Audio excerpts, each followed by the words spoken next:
Have you ever felt that strange chill creep into your bones? The kind that doesn't come from the cold but from somewhere deeper. Like a warning your heart refuses to ignore? I felt it once, long before my world collapsed, but I brushed it off.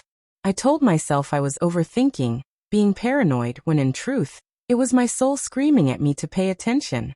The last time that gut-deep alarm went off, it tore apart everything I thought I knew about the woman I loved, about the marriage I thought was unshakable. That single night unraveled the life I'd built thread by thread until all that was left was the wreckage of my own denial. It all began with a simple plea, quiet and desperate, one I can still hear echoing in the back of my mind. Please stay home tonight. Her name was Clara.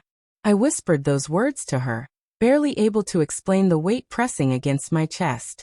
She didn't even glance at me. She stood in front of the mirror, painting her lips with practiced precision, her face set in a mask of impatience. A laugh slipped from her, sharp, dismissive, the kind of laugh that cuts deeper than yelling ever could. Marcus, you're overreacting again, she sighed, her voice dipped in mockery. Purse in hand, keys jingling, she brushed past me as though I wasn't even there. Outside, a horn blared, her ride waiting. She didn't slow down, didn't look back, and the scent of her perfume lingered long after the door closed. A cruel reminder of how easily she could walk away. I stood there, knowing deep down this night wasn't like the others. This time, something inside me twisted so tightly it was hard to breathe. I knew, without evidence, that I was standing at the edge of an ending. The hours dragged like years. Midnight. 1. 2. My mind churned, replaying every sign I had ignored. The secretive texts, the laughter meant for someone else, the strange cologne that clung to her clothes. Nights when her hair was messy in ways I hadn't touched it. Her explanations had always been the same. You're paranoid. You're smothering me. I need space. And I had clung to them like a drowning man holding on to lies. But by 3 a.m. something in me shifted. Not anger, not heartbreak, just a cold, steady certainty. I stood, opened the closet, and one by one began removing every trace of her from the house. Dresses folded, shoes lined up, jewelry placed carefully in a box. It wasn't revenge. It was preparation. For the first time in months, I was following the voice inside me. At 4 a.m, the door creaked open. She staggered in, shoes dangling from her hand, laughter spilling from her lips. Her hair was tangled, makeup smudged, her perfume soured by the scent of alcohol. She froze when she saw it. All her belongings neatly stacked by the door. The smile vanished. Marcus, what is this? She stammered, fear slicing through her drunken haze. I met her eyes with calm she wasn't expecting. You're not staying here tonight. Or ever again. For a moment, she was speechless. Then came the rush. Slurred apologies, desperate excuses, hollow promises I'd heard so many times before. She clung to me, begging, crying, trying to claw her way back. But I was done. I didn't yell. I didn't accuse. My voice was steady. Call someone. Get a ride. You're leaving.